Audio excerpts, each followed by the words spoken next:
without any further ado, let us get started on a more philosophical set of slides. And the topic today is assumptions, ethics, and piracy. Oh my. So quite a few potentially different topics, but they all kind of come together in the same way.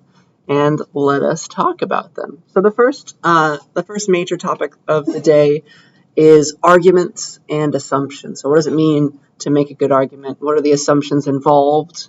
I'm going to try and answer this question for you by the end of today. How can you critically assess an argument? Somebody's like yelling at you, trying to say that something is true. How do you know whether or not they're believable? How do you know whether or not their argument is good? And so we'll talk about some tools to use today and then throughout the semester after that. So I guess the first thing that I want to say is, if you notice that the person who is arguing with you, their argument is wrong, if you notice that, then you can't just tell them, you're wrong, bro, and walk off, right? That's not a good enough reason to indicate why that argument is incorrect. Maybe you just didn't agree with them, but they're speaking the truth, right? So if you'd really like to attack somebody's argument in a logical way, you have to give what's called a counter-argument, right? You have to say, your argument was wrong because it does not hold up in this case, something like that. So you have to give a counter-argument if you'd like to have a really good debate with somebody, a logical debate that's more about thought than feeling. And one nice thing that you can attack about an argument that's usually implicit, you'll have to do some thinking about it, is the assumptions. The assumptions that your arguer is making, okay? Or also, if you're the one making the argument, you better make sure that your assumptions are correct as well. So let's talk about assumptions, all right? So I'm arguing something, and maybe I'm leaving out some information. So the assumptions of your argument are, what are you taking for granted? What are you just assuming about the thing you're trying to say? So here are some silly examples of assumptions. So for the first example, let's say it's my birthday, happy birthday to me, and I buy a birthday candle for myself, all right? The manufacturer of that candle is definitely making an assumption, at least one assumption, right? That you're not going to try and light that candle underwater, because it's not going to work, right? That's an implicit assumption. It's not like listed anywhere on the candle box. It's just there, right? It's not going to work underwater, unless it's a very special kind of candle, maybe, okay? So I can't go and sue the manufacturer if I try to light it under my pool with some very interesting lighter, okay? That's just an assumption. You see how that's not said anywhere, but it's there. It's really secretly there, okay? Another example, slightly more normal. Let's say that I make a reservation at a restaurant. I plan on showing up there for dinner or something. And the assumption then that the restaurant's making, right, is that I'm going to show up on time, exactly when I made the reservation, and I will sit down at my table and be nice and order lots of food and give them money. That's the assumption of the restaurant. Hopefully, I don't just not show up, because that would be breaking that little contract, kind of, right? So it's unwritten, but that's an assumption. Do you see that? That's what it means to be an assumption. One last extra weird example. Let's say that for some reason, I really don't like the idea of parakeets running for office. I support a ban on parakeets running for office in the United States. I don't want a parakeet to be my senator or something. And so I go stand on the corner by school and hold a sign saying that. So you will probably make some assumptions when you see me with that sign, right? You might think that I'm insane, which is valid. You might think that parakeets have wronged me in some way. Obviously, I wouldn't be out there if I didn't feel very strongly about parakeets, and not want them around me or involved in my life. And if you think I'm sane, though, you might have this third assumption. You might be like, well, he wouldn't be out here for no reason. Maybe there really is a rule that allows parakeets. Maybe there's no rule that disallows a parakeet running for office. Otherwise, why would he be wasting his time on that corner? So there's a bunch of different assumptions that you could make about certain things, and it's your job to weigh them. Yeah? And when somebody's arguing with you, maybe they're making an implicit assumption that you notice, and that assumption is incorrect, right? It's like they're trying to light a candle underwater. Okay? I hope that makes at least a little bit of sense. It's just what is being taken for granted, what is not being said, but is really secretly there. Okay? So Are there any questions about any of those silly examples before I move on and ask you something? I'll ask you to find an assumption in an argument. All right. So here's a silly argument that I stole from the internet. Please go, after you've signed in for attendance, I'll leave this open for a little while longer. Please go to the ByClicker page, and I'm going to give you a little ByClicker question to work on and enter your answer once you've figured it out. So you'll work together, introduce yourself to your neighbor. But this will be your question. Let me explain it first. So here's the idea. Here's the argument. Or, yeah, it is an argument. So Senator Franklin, whoever that is a member of the Orange Party. And that Orange Party supports increased military spending by the federal government. All right? So Orange Party, pro-military spending. And then the conclusion, the thing that's being argued, is the second bullet. Franklin, then, the senator, will surely vote for a cut in spending on social programs. Okay, so this is an argument. There's like bullet 1 and bullet 2, and bullet 2 is really the thing that's being claimed, right? Franklin will surely do this, and this is the information that's being put forth, right? So your job now is to figure out what is the assumption of this argument. Well, the argument assumes which of the following, and assume that A, B, C, D, and E are the only possible options. So which is the best option? What is being assumed in this argument? Okay? Are there any questions about the question? So take a few minutes to think about that, read it, and help each other, and get your best guess in on the ByClicker page. I'll give you a few minutes.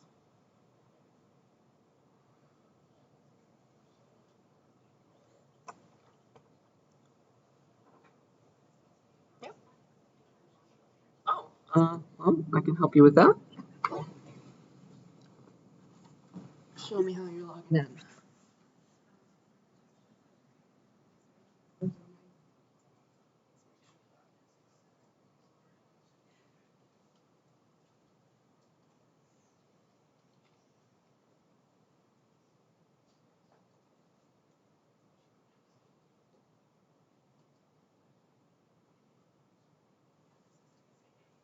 There are 2 twos at the end of your username.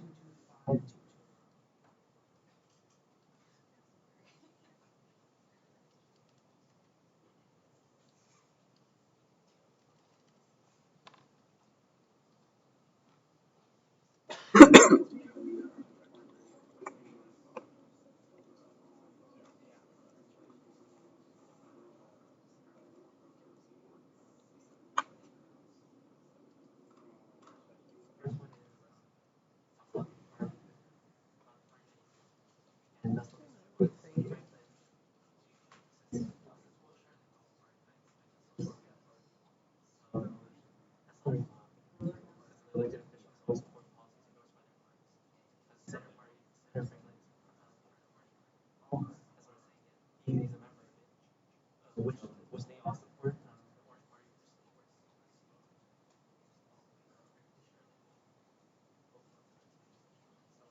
Here's a good discussion. Keep it going.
A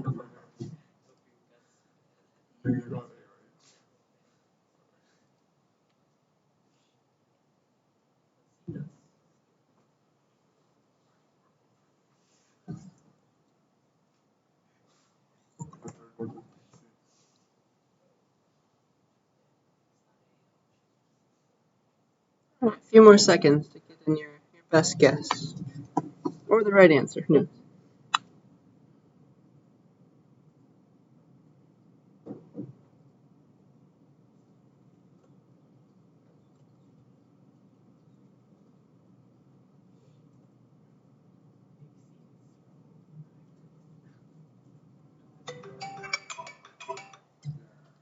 Alright, so let's see what we're thinking.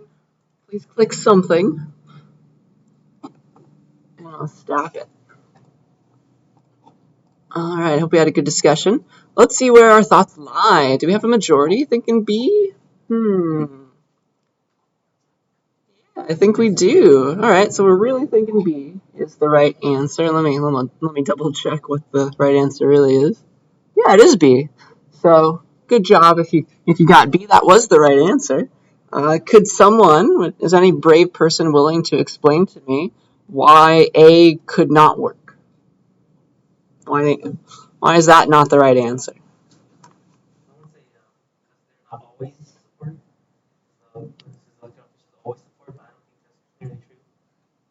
I mean, it could be true, but this one, it wouldn't work because even if elected officials always support policies endorsed by their parties, which is sometimes the case, what is the policy that Senator Franklin supports? It's increased military spending. Does increased military spending have anything to do with social programs? No. Yeah, so this is not saying anything. There needs to be, the argument is like, the reason they said this first is because these two are linked, right? Bullet 1 is linked to bullet 2 in some way. This one does not give us any linkage. Does that make sense? Because here's what he supports, increased military spending. That is saying, even if that is what he supports, it says nothing about how he'll feel about social programs. There's no link between the two, okay? And we'll come back to B. Would anyone like to tell me why they didn't pick C? Those of you who didn't pick it, why did you knock this one off your list of possibilities? What are our thoughts there?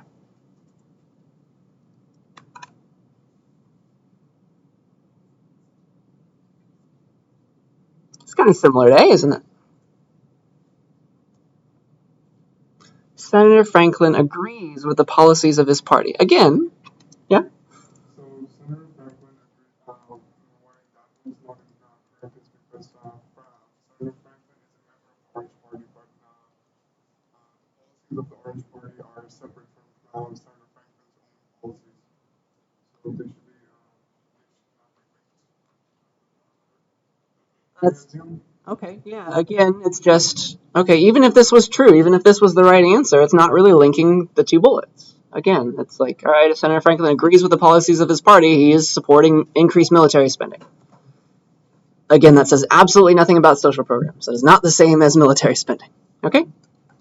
All right. What about D? Why does that one not work? Why is that not linking the two? Why is that not giving us the firepower for this argument to actually make sense? Yeah.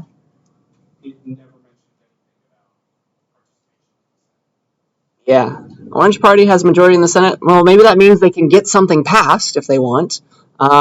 It says nothing about social programs, military spending. Again, there's no link. There's no reason why. Like, this is an argument. There's a reason somebody said this one first. Bullet 1 is coming before bullet 2. Why would you say this if and have this be the reason why your argument makes sense? It's not linking anything. Again. And then, let's see, E. Senator Franklin opposed federal spending on social programs.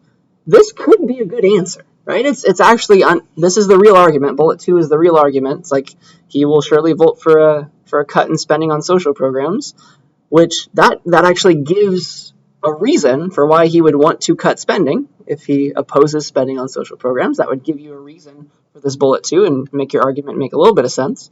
But saying this kind of discredits or gives no reason for saying bullet 1 again, right?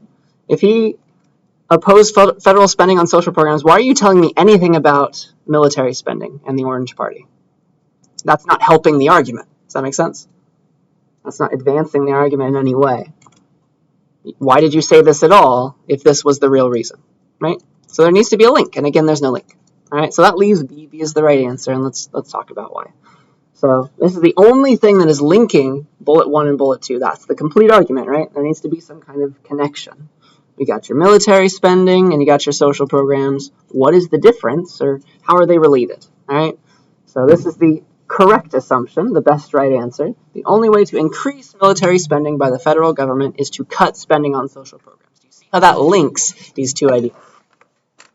That's the only option that does. Any questions about that? Why B is the right answer? Does that make enough sense? That's an argument. We just broke down an argument, and we tried to figure out what the assumption was that was underlying it. That's something I want you to get good at. All right. Are we good to move on to a slightly different topic? All right. So let's talk about ethics now. So ethics is the study of doing the right thing, the study of what is good. All right. And everybody has a different preference. Everybody has grown up with a different worldview.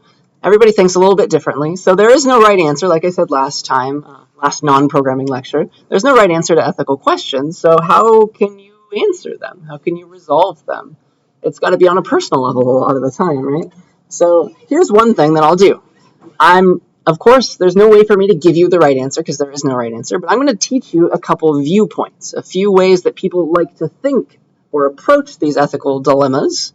And once you consider those viewpoints, that might help you understand whether something is good or ethical from your own perspective. Okay, it'll give you some reasons why you think your way, and it'll also give you some firepower to knock down other people's ideas if they think the opposite. Okay, so I'm going to give you some viewpoints that people use. Again, it's not going to give you the right answer. It's just going to give you a helpful way to think about the problem, a way to approach it. Okay, so I think the first thing that I want to say before I get into ethics and ask you to write more essays about what is good and what is right, I just want to talk to you a little bit about the essays in this class. You just had one that was due, right? So here is my promise to you. All of the writing assignments, all the essays that I give you in this class, they have nothing to do with getting the right answer. Like, there is no right answer for those ethical dilemmas that I ask you about. And future essays will also have similar dilemmas that have no correct answer. Instead of giving a correct answer, I want you to learn how to argue. All right, I want you to argue what you're thinking and do it well.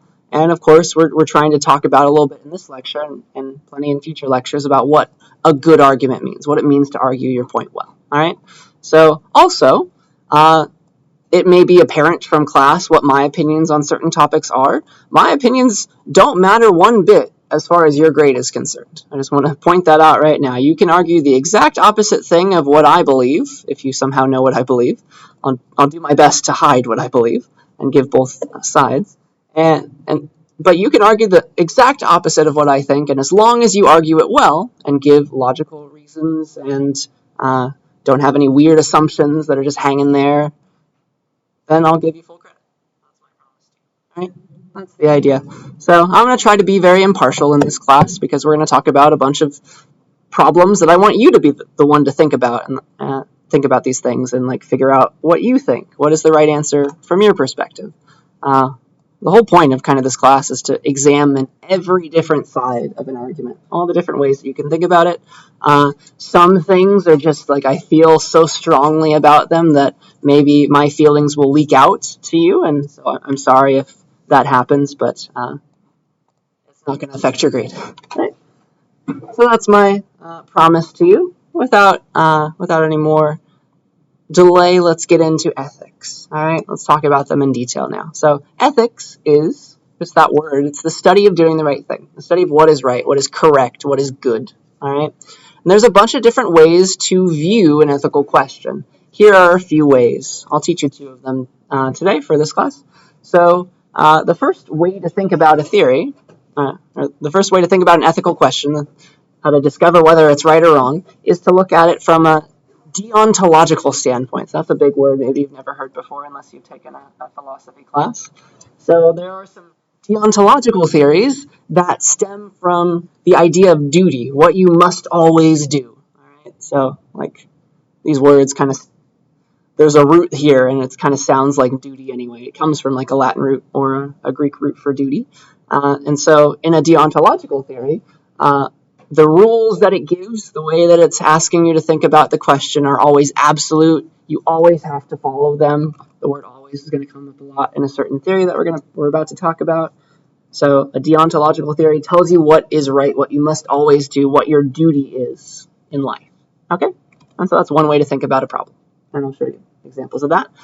Kind of on the flip side of that is an idea called utilitarianism. Maybe if you've taken like a government or a social studies class, you've heard of this term before, right? Utilitarianism comes from the idea or the word utility, and that's what you're considering when you're asking these ethical questions to yourself. What is utility? You can define utility as like good, happiness, pleasure, whatever. So when you are using a utilitarian theory to figure out whether or not something's good, you're kind of weighing your choices. You're trying to figure out, all right, how much good / happiness / pleasure / whatever you want to define utility as, can this produce? If I do this thing, how much good will the world get? If I don't do this thing, if I think it's bad, how much better will the world be? Okay, so I'll give examples. It should make enough sense, but we're always measuring things in terms of utility, and we'll talk about that. Again, if you've taken a government class, you've probably heard the term natural rights. That's another way to view problems. We won't talk about it in this class, but like you remember your Locke and Hobbes and stuff like that. Natural rights is the idea that we have a fundamental set of rights that just by being humans we get. Like we have freedom of whatever, freedom of speech, freedom to pursue happiness, whatever you want to call it. Just by being born, we have a certain amount of rights that can never be taken away. And so if the ethical question that I give you has to do with these natural rights, under this theory, you would say, no, we must preserve our natural rights, something like that, right? Again, examples will help all of this make sense. But none of these tell you, again, there's no right answer. None of these theories that I'm about to teach you tell you the right answer, okay? Do not take them at face value and assume that their word is law, okay? Always think about all of them together all at once. All right, because they're going to give you different viewpoints on certain topics. They can all be valid. They can all be combined, maybe. Maybe they'll both agree, they'll disagree. And that could be firepower for your future essays. Okay? So that's just a lot of words. Are there any questions about the words before I give you some examples of these things? All right. So the ones that we're going to hit hard in this class are these first two. Deontological theory, I'll give you one, and then the idea of utilitarianism. Okay? So, our deontological theory that we will use in this class is called Congenism. All right? Lots of large words. Okay? Invented by Immanuel Kant. It's just his last name. And his idea stemmed from this idea of deontology. So, in deontology, you have rules, and they are always there. A rule is a rule. It must always be followed if that rule exists. Okay? The word always is going to be very, very important in Kantianism. All right, so here's what Kant thought, and here's how he thought about his ethical questions, if you were to ask him one. Here's what he thought. He says that you should always act in a way that you would want others to always act. Okay? If you're trying to think about something, just think about the flip side. How would you feel if somebody did this thing to you? Okay? You get no special exceptions for yourself. You always need to act in the same way. The way that you would want others to act. Okay, kind of the golden rule going on. And he also argued that the first bullet is equivalent to the second bullet. So act in a way that you would want others to always act. And then also, don't just treat humans as a means to an end, to get at what you want. Use them as a human. Treat them like they're real people and they have feelings. Okay? So Kant, in a very long essay, or a book, that those two bullets were the same. He also gave other equivalent reasons, but we're kind of going to focus on this first bullet mostly in this class. So that's what Kant thought about any ethical question. Think about it in terms of how you would want other people to always act. Okay? And that's what you should do. That's how you should solve that dilemma. All right? That's one way to think about a problem. And there are issues with all of these theories. They're not perfect. They're of course, not giving you the right answer because there is no right answer. So one problem with Congenism is that there are no exceptions for certain things that might come up for that ethical problem that I give you. All right? So are there any questions about these words on this slide? I'll give you an example of Congenism and like where it breaks down. But that is one way to approach a problem. It's like, how would you want others to always act under this situation? All right.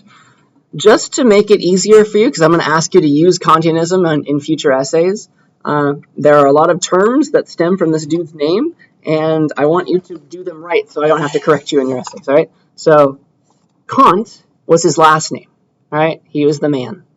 Kantianism, that's another noun. That was his way of thinking. That was his philosophy. Always think about something in a way that you would want others to always act. That's Kantianism. Kantian is an adjective, so of pertaining to or resembling the philosophical views of Kant. You could describe a idea as a Kantian idea. This is a Kantian argument, all right? That's the adjective. And then a Kantianist is a person who really likes Kantianism. So the Kantianists like to believe that you should always act in a way that you would want others to always act. So those are all the terms that have to do with this guy's name that will come up. All right, so now at least you've seen them once. Are we good with that? All right, so here is my example. The standard example when you first learn about Kantianism in like a philosophy class is lying. So the ethical question is, of course, should people lie ever? And Kant would say absolutely not, because he would always want people to act in a way that you would want others to act. Always. You get no exceptions. So if you're asking, should I lie? Kant would say no, because he's opposed to everyone lying. He would ask the question, should everyone always lie? And I don't think anybody would answer yes to that question, right? So Kant would say no. He would say absolutely not. You should never lie. I would not want anyone to lie to me. Therefore, I must not lie. That is the right answer from Kant's perspective. You see how I'm using his theory to claim something? And maybe that's a good argument. I don't know. That's one way to think about a problem. It might change. It might break down for other problems. Okay? So here is an example of where Kantianism kind of breaks down. All right? Because there are some cases where you would want to lie. Right? There are some good reasons that you might have to lie, and here's one. Here's a silly example from a YouTube video. Here's my house. It's my best drawing of a house. Let's see here. And here is me in my house, in my room. Here's like my back window. My room has a window in it. It's on the first floor. Here's my front door. Boop. And here is a murderer. All right. This person has come to my house to murder me. And so he's going to ring on my doorbell, and my mom's going to answer. Let's pretend I live at home still. And this murderer is like, all right, I'm here to kill Lawton. Where is he? Boop. I'm here to kill Lawton. Where is he?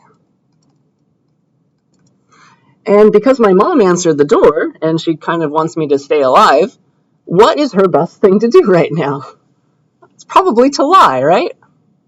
So this is one way where Kantianism kind of breaks down. Kantianism says you should never lie. You should tell the person that I'm in my room, even if they want to kill me. Okay? So obviously that's not the right answer. I don't think anybody would agree that that's the right answer. It's just a way of approaching an idea. That's what Kant would have said to do. There are, of course, times where you shouldn't maybe do that. Okay? That's the idea. But you can actually get pretty fancy with this idea. And let's say that my mom lies and is like, he's outside. Or he's not home right now. He went out to walk the dog or something. And so the murderer leaves the house or goes into the backyard or something. Meanwhile, I hear this conversation, or I hear the start of the conversation, and I start running away. And I jump out the back window. And now suddenly, my mom was telling the truth and I die.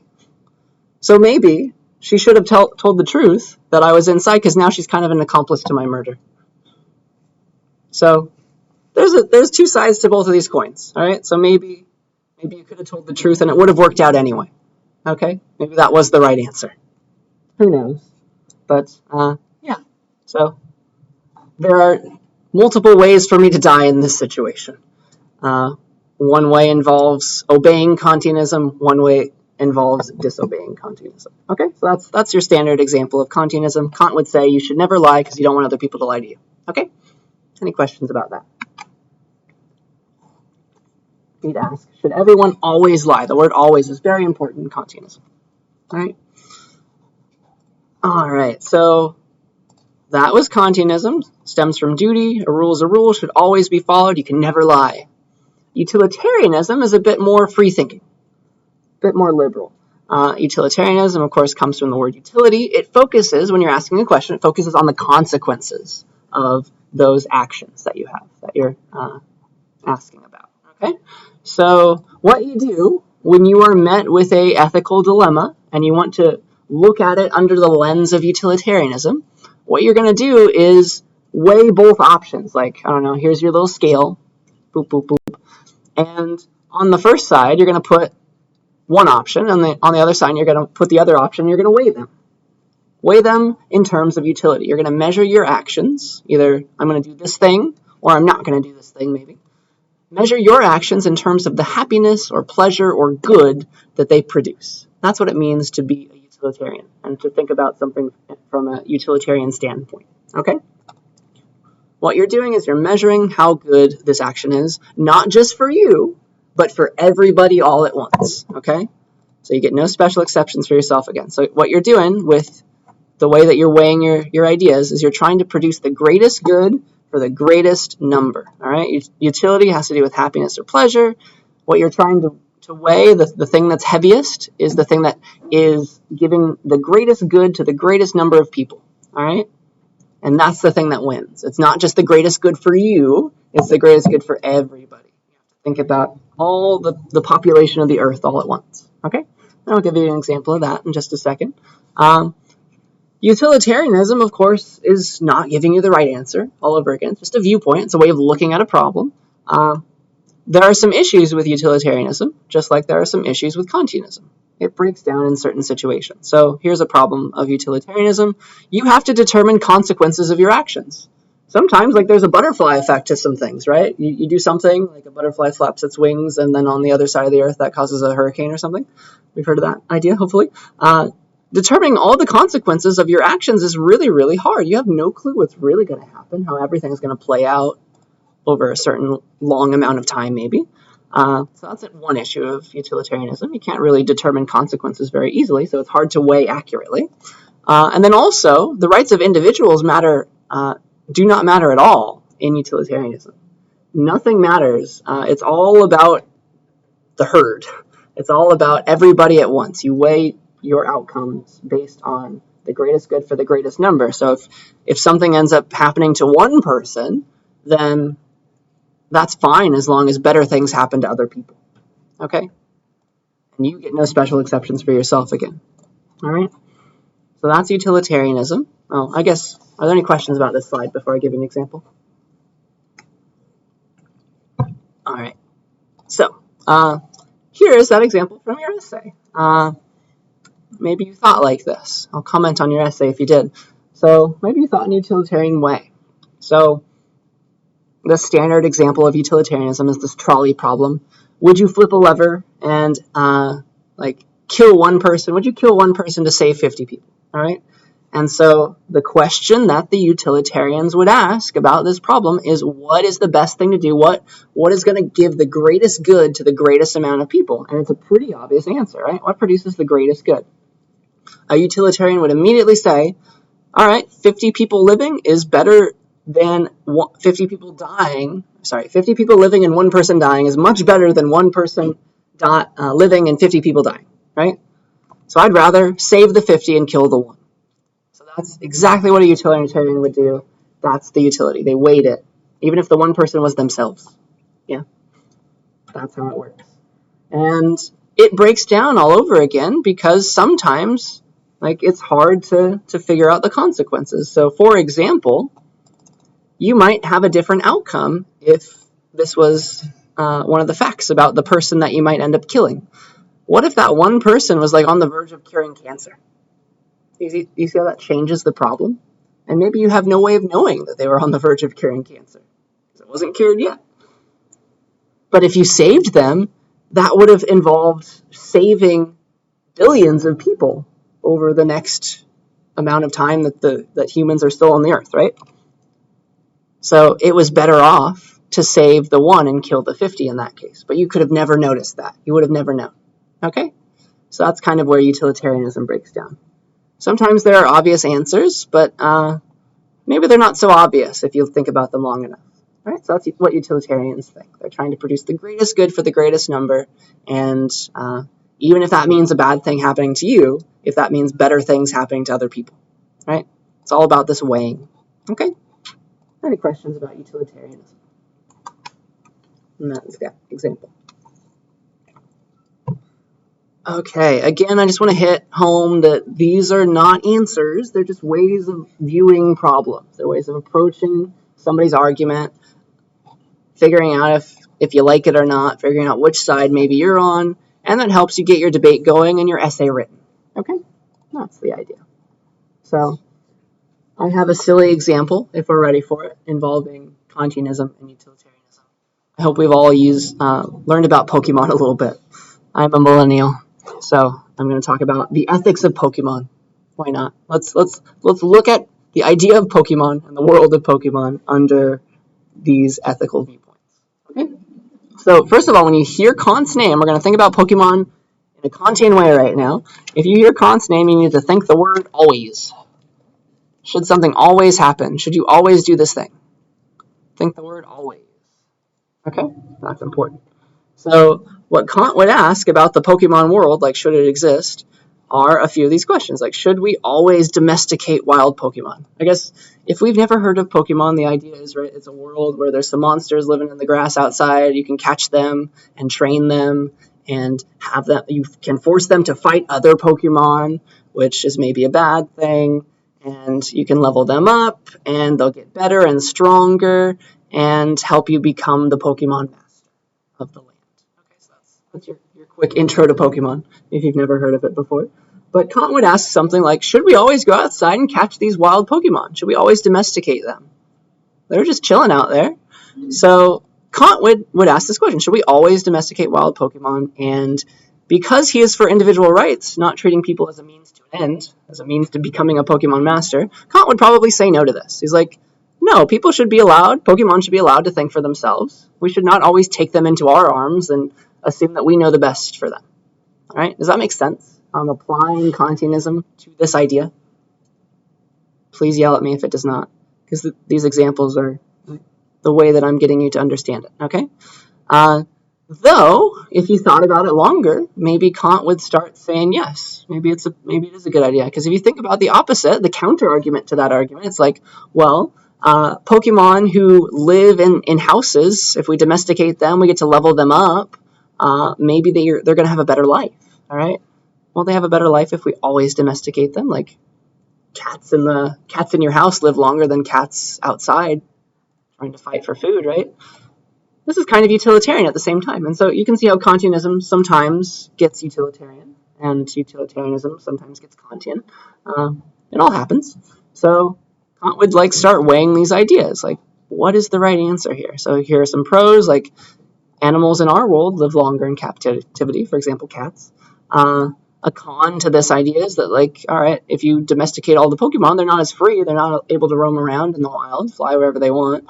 But another pro is, if you get them and you catch them and you level them up, they're probably going to get to be a much higher level than they would be in the wild, and that's equivalent to their health in a sense in the game. So maybe that's a good thing. So Kant would weigh these options, but he'd be asking the question, should we always do something? Should we always catch these Pokemon? Okay, does that make sense? That's the idea, all right? And there are other facets of this Pokemon universe that he would ask questions about, like should we always use Pokemon to further our dream of catching them all and becoming the Pokemon master of the realm? He would say no. He's, again, for individual rights. That would be using Pokemon as a means to an end, right? Again, you could use Kantianism to argue maybe the opposite, but you'd have to give reasons. These are just ways of viewing problems, right? He was very big on not using people or things or animals as means to an end, all right? And then finally, he would be like, Team Rocket is like the terrorist group of the Pokemon world, and he would ask, should we always work to eliminate Team Rocket? Should we try to get rid of that terrorist group? And Kant would ask the question to himself, right? Well, should we always try to prevent harmful things from happening to innocent people? And of course he would say yes. You would always want somebody to protect you if you were in a bad situation, right? So he would be for trying to eliminate this bad group in the land. So here are the kinds of questions that he might ask, and those are the kind of answers that he might give. And so you can use Congenism to give yourself some firepower when you're writing some essays about certain arguments, about certain questions. Does that make sense? That's just how you can think about something. So Kant would ask, should we always do something? Is that always the right thing to do? All right? Would that be how I want to be treated? Okay. The proponent, I don't think I said his name, but the main proponent of utilitarianism was John Stuart Mill. He made it very popular. So that was him. So Mill would think a bit differently about Pokemon, maybe. He would ask different questions, right? Should we always do... he won't ask, should we always do something? He would ask, what is the utility of doing something? How much good does it produce for the entire world all at once? Right? So when you see Mill, you think utility. He was a utilitarian. Utility. Okay? And so he'd ask questions like, all right, what do we, if you're trying to ask the question, should we domesticate wild Pokemon? Should we catch them? He would ask these questions, like, what do we gain from owning Pokemon, them being a part of our life, and what do they lose? That's the way. You see that? And so you could make a pro and con list out of this, like, all right, if you catch Pokemon, they're less free, they can't roam around, and maybe that decreases total utility. Our utility plus their utility, okay?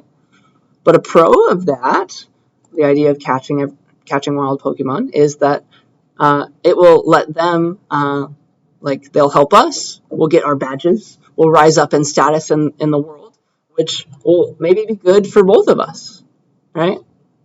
They'll live longer, have better lives, perhaps. They'll be pampered. They're like little Pokemon resorts, if you've ever watched the anime. So that's the idea. That's the kind of question that you might ask. Like, he's weighing some different things. Should I do this or not do this? And then we're trying to discover the total utility for everybody all at once. That's the weighing that's going on. Okay. Another question that you might ask in the Pokemon world, and here's how Mill might respond, is should we always level... I should stop saying the word always, sorry. Is leveling up a Pokemon a good idea? Should we force them to fight other Pokemon because that's how they level up? Is that a good thing? Right, so that's an ethical question. And you could break it down. You have to weigh these things. What is the total utility of doing this? So a pro is, okay, probably if you level up a Pokemon, that's going to make them healthier. It's like their exercise. Okay? It's going to make them live longer. So that increases total utility for us and them. But a con, which decreases total utility, is you're kind of making Pokemon fight each other. Or maybe they didn't want to fight. Maybe they're pacifists. You're kind of forcing them to do something that maybe they don't want to do. Right? So maybe that decreases total utility. You're not giving them a lot of free will at that point. You're forcing them to use this move on a different Pokemon. Okay? So that is how Mill might approach these questions. And Mill is a utilitarian. Any thoughts, comments about this slide, about these ideas? It's my silly walkthrough of Pokemon. You good? All right, so hopefully that helps you understand how to use these ethical theories, these examples. They just give you ways to think about the problem. They don't tell you the right answer, but they do give you some ways to come up with what you may believe is the right answer. And you can use them in your essays like that. Okay? Are we ready for a different topic? Again, an ethical problem. Probably one that you have interacted with slightly in your time, at least. So let's talk about piracy. Piracy also comes with the idea of intellectual property, which is a very, very lofty idea and word or phrase. So let's talk about both of those. Right? Is piracy good? All right. So I'll try and answer these questions for you in this little subsection for these slides. What is the history of piracy on the internet is the first idea. We'll talk about that. Why is it so hard to stop piracy? Because a lot of people don't like it and they don't want it to be there, especially people who make stuff and sell it. And then also we'll use our ethical theories to investigate this question. Should piracy exist? Should people pirate things on the internet? Okay, so the first idea I need to get across to you is the idea of intellectual property, okay, which is a bit of a fuzzy idea. So intellectual property is somebody's work. They were usually like an artist, right? They're writing a song, making a painting, something like that, writing a book. So intellectual property has to do with some creative work that is intangible. You cannot touch this work. It's like virtual. It's like something that you can download. It's ones and zeros, right? So here are some examples of creative works, things that you can make. You can copyright stuff. You can patent stuff. Those exist. You can trademark things. You can, like, there are things called trade secrets, like the secret formula for some chicken restaurant or something. Software is a creative work. You can't touch it, though. It's just on your computer. Music, again, can't touch it. You can hear it, though. That's intellectual property. It's some smart person's thing that they made, okay? And you can copyright stuff, you can patent stuff, and that's kind of trying to enforce the fact that you can't have this for free. You need to spend money on whatever you're trying to get. This money will get you your song or something, okay? So the main question about intellectual property is, like, this thing is not physical. This song, I can hear it, I can't touch it. What does it mean to steal it? Especially on the internet, because here's the idea, right? If I go and I rob a bank, it's a very different thing than downloading a song, right? Right. Illegally. Because here's a bag of money. If I steal that from the bank, I have it and the bank does not have it anymore. Yes? That is absolutely not the same when you're pirating something on the internet, right? Pirating something on the internet, like, let's pretend the bag of money is like a song or a program that's very expensive. Downloading it is the equivalent of copying it, isn't it? So nobody loses this thing, you just gain it. It's a different kind of idea. You see that? It's not the same as stealing something in real life. It's not like a car. The joke is, like, you wouldn't download a car. So maybe it shouldn't be treated the same. Should copying intellectual property or stealing it, so stealing is just copying, should that be treated the same, right? Should that be treated the same as, like, stealing something in real life? And so that's an ethical dilemma, right? So let me give you some history of stealing stuff. Mostly music was the hot thing to steal back in the day. Let me talk to you about some programs and, like, why it's all still around and it's all still happening. All right, so it's a bit of a history lesson. It probably dates me because I was, like, alive here, and maybe a lot of us were just getting born, maybe. So back in the day, the very first popular program that you could use to download stuff was called Napster. Maybe we've heard of that. What it was, this was like it's Windows. This is a very old version of Mac OS when they still had the rainbow Apple logo. I miss that very much. But here's the program. It's just like you could search. It's like a Google search. You click search, and then it's like finding all these files on other people's hard drives. And you could download from them. And you could have that file too. And a lot of those files were music. All right? So people were able to share what was on their hard drive, on their personal computer. Everybody could search through it. And you could have their files too. And a lot of those files were copyrighted, right? Because they were songs, because they were programs. And so what was going on there, the reason that people could share what was on their hard drive is this was called a peer-to-peer file sharing program. Peer-to-peer. So you, on your version of the program, are a peer. The person that you're connecting to on their computer is a peer. You can connect straight to their computer. It's called peer-to-peer file sharing. All right? And so that's what happened. People loved it and used it a lot. Eventually, Napster got sued, the people who made it, and because obviously they were facilitating illegal activities, and Napster got shut down in 2001. So quite a long time ago. All right. So that was the first example. Let's fast forward. So the next program that, like, got born out of this Napster idea was called LimeWire. It was the exact same idea, the exact same program, just a different name, essentially. Okay. Again, it's a peer-to-peer service, so you can connect to a bunch of computers, and that's what you're using to, like, search for stuff. example of it on an old version of Windows. I don't know. It's like you can download movies, you can download songs, stuff like that. That's what people were doing. You could search other people's computers because this was a peer-to-peer service, and here is like the network. There are some larger computers, larger servers, but here are all the people on the network. They were all connected to each other through some series of hops. Go through a couple computers, and now like me over here can download this person's song over here. That's what it means to be peer-to-peer. You're talking to other people's individual computers. Again, this was facilitating illegal activity. It was, I think, the program was made by a company in the US, and they got shut down in 2010. Okay, so it's very easy to sue this company, a company that makes these kinds of programs, and force them to stop. Okay, a very fun thing. I don't know if you've heard of this idea before, but the people who made LimeWire was a free program. They also had a paid version of the program called LimeWire Pro, and the wonderfully ironic thing is that you could use the free version of LimeWire to search for the pro version of LimeWire and download it for free. So that's just the ultimate irony in my mind. But that was like the next example of this. Okay? Just shout out if you have any questions. This is just a mini history lesson. And so when one dies, another gets born, essentially, is what's going on. That's what I'm trying to get across to you. Okay? You can use Congenism and utilitarianism now to argue both sides of the piracy dilemma. You can use Kant to argue yes, it's a good thing. You can use Kant to argue no, it's a bad thing. All right? Again, there's no right answer, but this gives you firepower. So let me show you those examples. So Kant might ask, should you always be able to share content with people that might otherwise cost money? All right? You could use Kantianism to argue both sides. Here's how. Kant might say, yes, nothing should have been copyrighted in the first place. I would always want to have things for free. Maybe Kant is a communist or something. I don't know.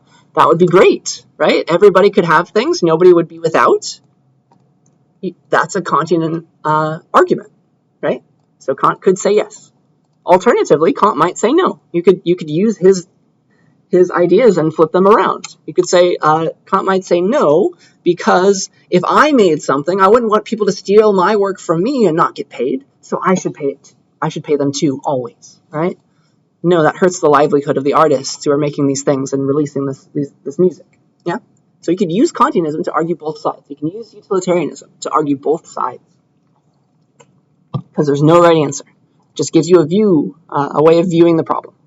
Gives you a viewpoint, all right? Mill might ask the questions like, what's giving you the best utility? What's making the most people happy, right? And so he'd weigh the pros and cons of piracy. One pro of piracy would be millions of people who are like using this LimeWire program, using Napster. Maybe they live in a third world country, they don't have a lot of money, they can't afford the album. They're trying to download this music though, and they're finally able to enjoy this music that they otherwise could not afford, okay? That's one pro to piracy. And then another pro would be like maybe somebody who does have the money but stole the song might end up really liking the artist and want to support them after stealing. That might give that artist a new listener that they might not have had otherwise. So then they might go out and buy their album and pay for it for real. Okay. So those are pros to piracy. And that might win out. That might be what a utilitarian says is the right thing. But you could also use utilitarianism to argue the exact opposite, that piracy is wrong. All right? So, because this might win out. Here's a con of the idea of piracy. Well, if so many people are pirating an artist's music, for example, they're going to lose money because they're not getting paid for piracy, of course. And they might lose so much money, they're just like a small indie artist, that they can't make any more music. They have to go and get a day job or something. And that's going to make a lot of people very sad, right? Because they loved that artist. And now suddenly they can't support themselves because of piracy. So that might decrease total utility enough to cause the flip side to be true, to have a utilitarian argue against piracy. Do you see how both you can fix up the argument in whatever way you want to have these ethical theories say what you want to say, okay? But at least it gives you a way of approaching the problem, a way of thinking about it. And that's what I'm trying to get to you, okay? Questions about this? All right, let's fast forward some more to present day. nowadays we have BitTorrent. Maybe you've heard of that. That's a way of file sharing that doesn't really have any real centralization. So like these peer-to-peer programs, they were programs that you had to download and connect to other people's computers. There were some central servers that you needed to connect to first to give you that information on what was on somebody else's computer. But BitTorrent's kind of completely different to that. It's just what's called a protocol. So, and a protocol is just a way of transferring information on the internet. So like you've seen https:// at the beginning of all of your websites that you go to, right? That's just a protocol. It's the HTTP protocol. It's a way of sending information on the internet. BitTorrent is just a protocol. So you got FTP://, not very popular anymore. It's another protocol, a way of getting stuff on the internet. BitTorrent is its own little protocol. It's not really centralized. There's a bunch of different websites that you can use to get access to those things that you can steal, and those get shut down, but they also just keep popping up, right? So BitTorrent is just a protocol. It's a way of connecting to other people's computers and figuring out where they are and what they have, okay? And so BitTorrent is probably never going to go away because of that. It's just like connecting to a website. If somebody makes a new website, you can start downloading their stuff from there. That's all. Okay? And then also, BitTorrent can be used for like good things. Lots of people use BitTorrent because it helps take stress off of a server that you might want to download something free from, something that actually is not stealing. So for example, here's a screenshot of somebody downloading a Linux, a Linux operating system version using BitTorrent. It's connecting to a bunch of people. They're getting a faster download speed because of that. And so there are things that are not piracy that you can do with BitTorrent, and that also makes it popular. Okay. So that's where we are present day. Any questions about that? So that's piracy. Piracy in a nutshell. All right, so we're getting close to the end of class, and so before we go, before I give you your next essay assignment, I have a question for you that's probably very near and dear to your hearts as you are college students. So here's my ethical question for you. Should you download textbooks from the internet for free without paying for them? Okay, so this is totally piracy, right? Let's focus on this now. So I want you to think about some common arguments for and against downloading textbooks for free. All right, you can use some of the things that I was talking about. Try to use Congenism and Utilitarianism. I'll give you those slides on Discord in just a second. Try and think about what our boys, Kant and Mill, what would they say about these things? Okay, so first of all, on Discord, if you'd like to go there, I'm going to give you the slides about utilitarianism and Kantianism. I'll give you those screenshots so that you can see them, because I'm going to go to another slide in just a second. So let me do that first. So here's Kantianism. I'll screenshot that. Hey, so that's Kantianism. You don't have to see his face, I guess. And I'll put this on Discord. And then I'm going to give you kind of like a debate question, but you're just going to write down your answers. Okay? But I'll show you this in just a second once I get to where I need to be. So here's that one. That's Kantianism. And let me give you the slide on utilitarianism as well. Boop. And hopefully that helps. So now let me go down to back to this slide. So we're talking about textbooks. What are some common arguments, hopefully you have some in your head, for and against downloading textbooks without paying for them? What are maybe some assumptions that people are making when they're doing this? Okay, so I want you to think about that too. But here is here's the question that I have for you. So you're going to go and get into peer instruction groups, find people near you, get into groups. And here's my question for you. Should you download textbooks without paying for them? All right? I want you to come up with arguments, either for or against, and here's how you do it. So I want you to go to, on the class website, make sure to sign in for attendance. I'm going to stop that right after this. Go to the written ice page, please. This one. I'll go to my version of it and clear it out. Boop. And so what you'll do is you'll elect a leader of your group. You're going to get together with the people near you. And on this page, before you write anything, See how your group number is a question mark? If you just click submit without typing anything, it will give you a group number. And I'm going to use your group number to tell you how I want you to argue. Okay? So don't click it yet because you're not in a group yet. But that's how you get a group number. And here's what I want you to do with that information. So my question for you is, should you download textbooks without paying for them? And so if you are in an odd group, I would like you to say yes, you should. And if you're an even group, I would like you to argue, no, you shouldn't.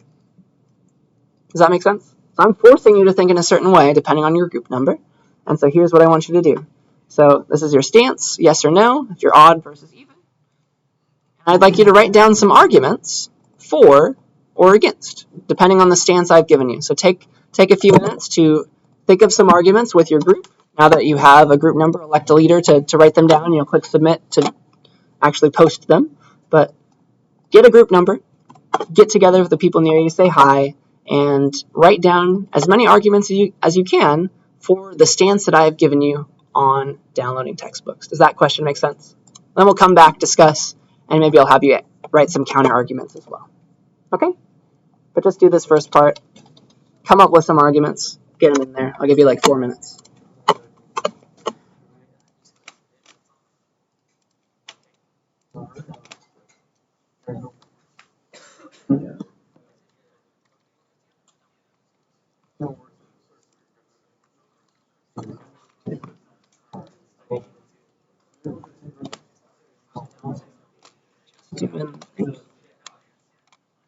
Just doing that part right now.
Oh, okay.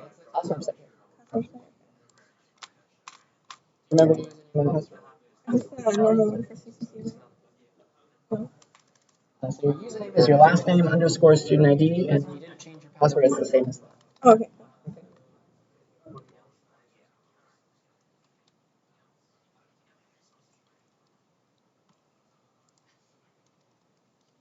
I hear some good conversation.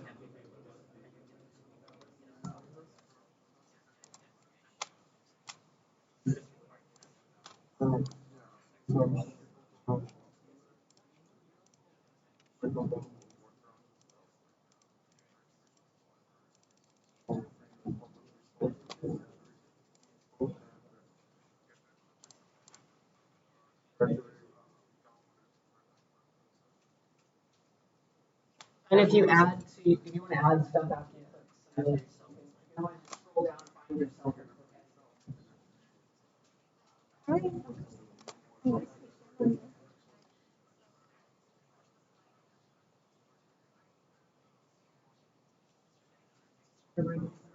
Is it the discussion?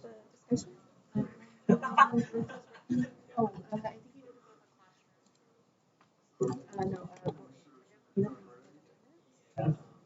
I think you did it with a classroom.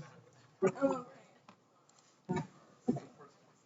Were you able to get it?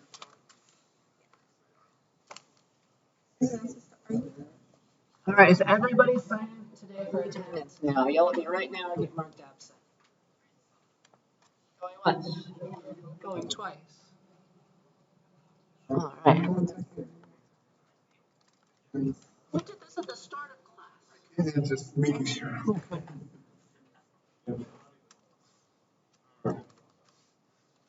First,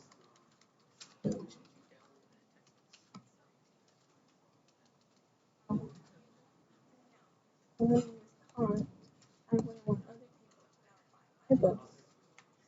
All right, a few more seconds. Then we'll come back and take a look. Actually, I might give you another question.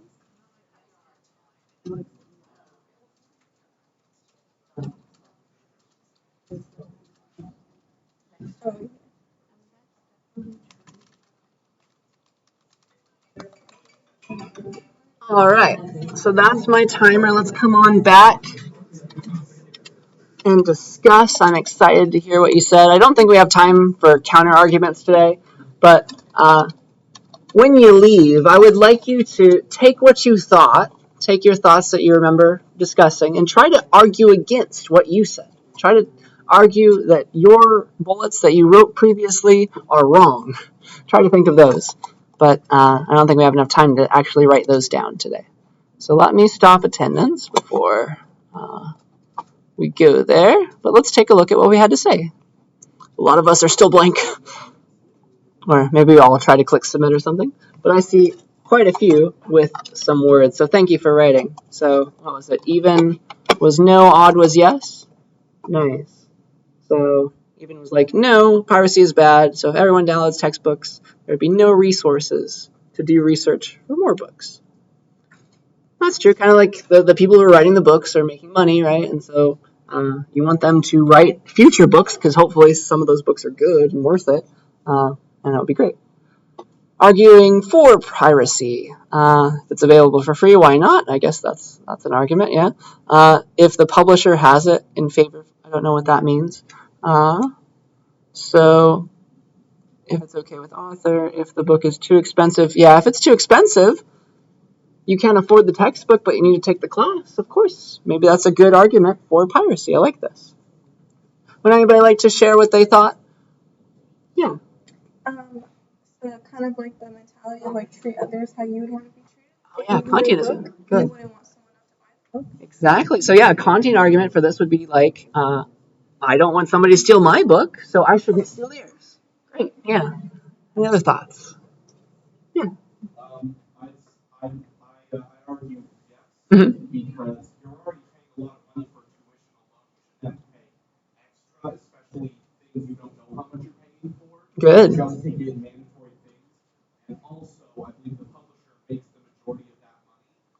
So pirating it doesn't even financially hurt the author. Excellent point. Yeah, a lot of the time it's the publisher is bumping up the prices, and the author doesn't really get too much extra if they double the price, which is quite sad. So thank you all very much for thinking about these things. It's exactly what I wanted you to be thinking about. Let's see here. And so here are some of my arguments for and against, things that I was talking about. I'm sure that we've said all this already. We've mentioned some of them. But in the last couple minutes of class, let's talk about them. So arguments for piracy, like the publisher was charging too much money.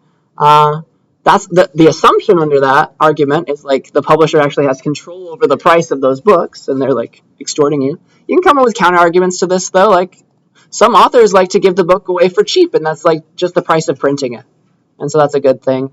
There are other arguments against, like piracy is bad because you should reward those authors who wrote a good book.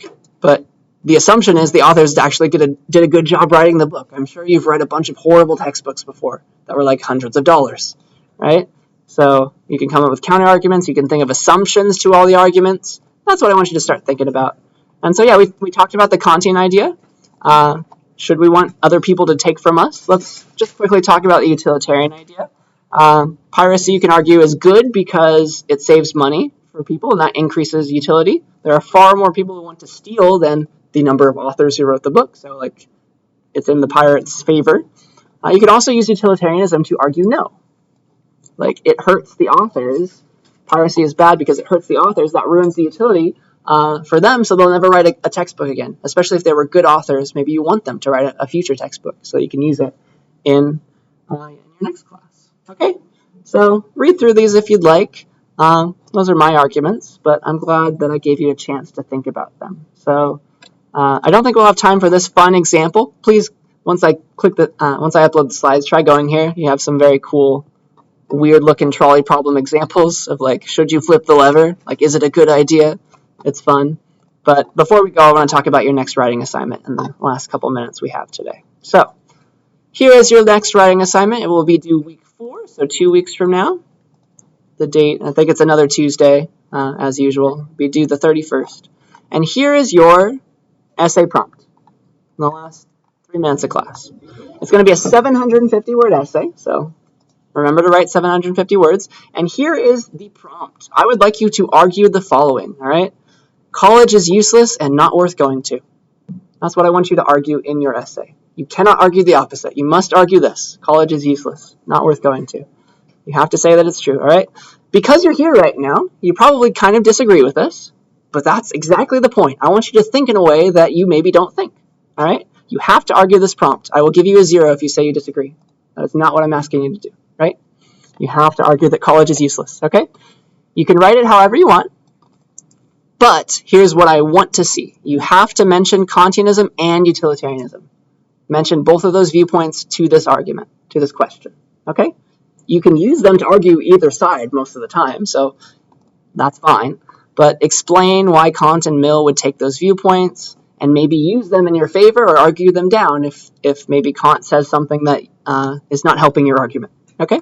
Something like that. So for example, if Kantianism agrees with your argument, you can use it as proof and firepower in your essay. Or if it doesn't agree with your argument, then you're going to have to say why your argument's still right in spite of that. Because your job is to argue that college is useless and not worth going to. Does that make sense?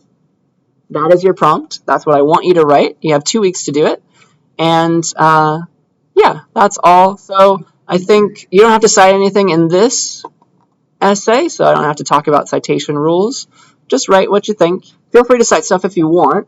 The one thing that I want you to watch out for in this essay and in all future essays is I don't want you to, this is a formal essay, I don't want you to use informal language. So I want to get you in the habit of not ever using contractions in an essay. It's a very common thing that my students like to do. So I don't write contractions in your essay, please. That's not formal writing. I will mark you down slightly if you do. All right? So that's my warning to you. And so yeah, you're going to upload a PDF of your essay, and that'll be that. 750 words about why college is useless. Any questions? All right, so that is right on time, the end of class, and that's all I got for you.